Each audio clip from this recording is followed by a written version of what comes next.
총장님 뭐 여러 가지로 고충이 많으신 것 같습니다.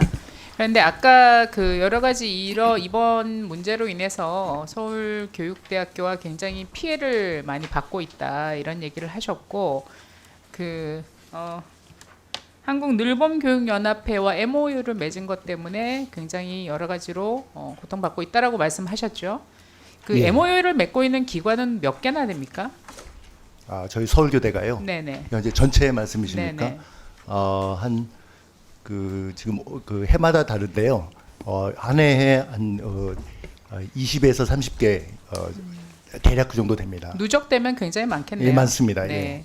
그래서 교육대학교에서 사실은 여러 가지 그 역량들을 살펴보시는데 그 뭐 여러 가지 상세한 거를 다 검증을 해 가기는 굉장히 어려우신 상황이라고 생각합니다. 네. 그런데 아까 여러 가지 뭐 고소를 했다고 했나요? 뭐 소송을 했다고 했나요? 예, 형사 고소를 했습니다. 네. 한국늘봄교육연합회를 대상으로 하신 거죠? 예, 맞습니다. 네. 그 이유는 아까도 오전에 한창 이제 문제가 됐던 게 사단법인으로 정식 절차가 등록된 게 아닌데 사단법인이라고 뭐 거짓말을 했다. 그런데 국세청까지는 아마 사단법인으로 그 신고가 되고 서류가 나온 거다라고 저희들한테 얘기하신 걸로 알고 있습니다. 예, 맞습니다. 네. 그러면 늘 여러 가지 그 업체들과 MOU를 맺을 때 MOU의 기준이 사단법인이어야 하는 겁니까? 예, 아닙니다. 이 사업의 경우에는 사단법인이든 아니든 상관없었습니다. 네. 그러면은 한국늘봄교육연합회가 사단법인으로 최종적으로 승인이 나지 않은 상태이고 국세청에만 신고된 상태였다면 사단법인이라고 하지 않았으면 문제가 없었겠네요. 그래도 강의 내용이나 이런 데는 문제가 없으셨다면서요. 예, 사단법인이고 아니고 이제 그걸 떠나서 아침에 제가 잠깐 말씀드렸는데 그 늘봄교육연합회가 리박스쿨과 연계되어 있는데도 서울교대를 기망하고 또 프로그램을 이제 그렇게 제공을 했고요. 그리고 늘봄연합회 출선 강사들 중에서도 잠깐만 총장님, 예. 리박스쿨과 연계되었다는 것이 무엇을 의미합니까? 그게 늘봄교육 프로그램과 무슨 관련이 있습니까? 예, 제가 아침에 말씀드렸는데요. 네. 저희가 서울교대에서 사업을 하는 데는 그 과학과 예술 수업을 진행한 데는 차질 없이 자, 그러면 다시 문제가 묻겠습니다. 없었습니다만, 다시 묻겠습니다. 예, 예. 오전에 김민전 의원님께서 질의하신 내용 중에 그 보드 교육 업체는 좌파적 성향을 가지고 있는 분들이 운영하는 곳이었습니다. 그럼 거기도 모든 계약 파기하시고 좌파적 성향을 가지고 있는 그러한 단체에서 했던 것에 대해서도 똑같이 고소 고발을 하시겠습니까? 이제 제가 말씀드리는 똑같은 거 아닙니까? 이념적인 문제를 가지고 리박스쿨이 문제가 있었다고 생각하는 거나 무슨 보드게임 뭐 업체 그쪽에 대표자들이 했던 행태들이나 사상적으로 문제가 있다고 교대는 생각하셨다면 똑같이 고소고발 하셔야지 그 교육의 중립성을 유지하시는 거 아니겠습니까? 하시겠습니까? 예, 무슨 말씀인지 알겠습니다. 제가 하는 게 말씀드렸던 중요한 게 아니라 하시겠습니까? 교육의 정치적 중립을 위해서 서울교대가 취했던 행동을 똑같이 하시겠습니까? 안 하시겠습니까?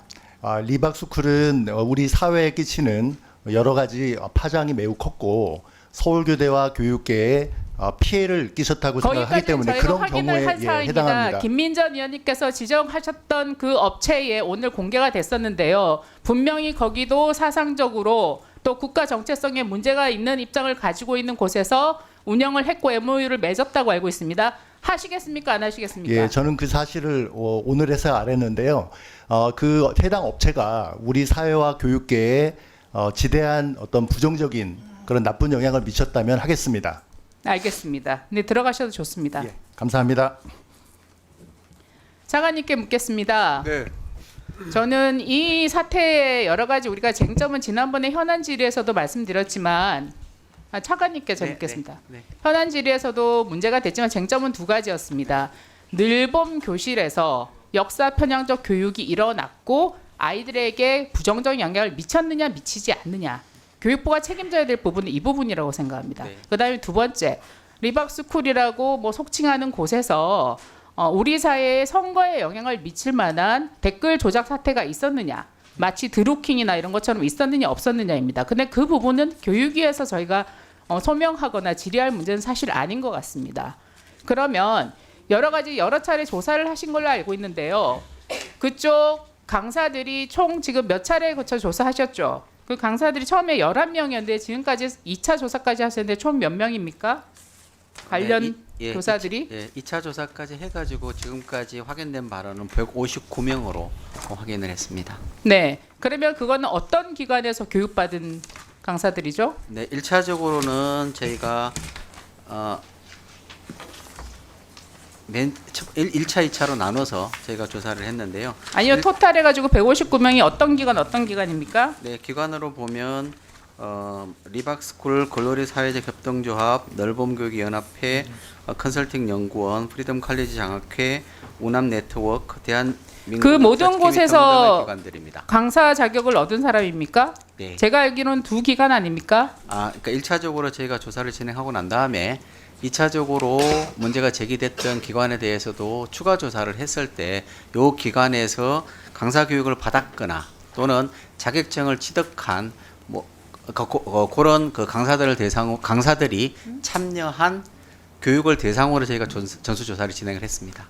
아니 늘본 강사들이 제가 알기로는 교육부에서 주신 보고 자료에도 두 개 기관에서 교육받은 걸로 알고 있는데요. 아닌가요? 저희가 이번에 조사를 했을 때는 네네. 먼저 리박스쿨에서 관계 있는 기관, 네네. 그다음에 리박스쿨의 넓음 행복의 교실 강사 늘봄 교실 강사가 확인된 그 강사가 자격증을 얻은 기관이 어디냐고 물었습니다. 네네, 그 기관들이 지금 글로리 사회적 협동조합, 넓은 교육 연합회, 컨설팅 연구원, 지금 예컨대 컨설팅 연구원 같은 경우에 리박스쿨 넓음 행복이 교실의 민간 자격을 발급을 했습니다. 그래서 그런 것들이 저희가 조사 대상이 되었습니다.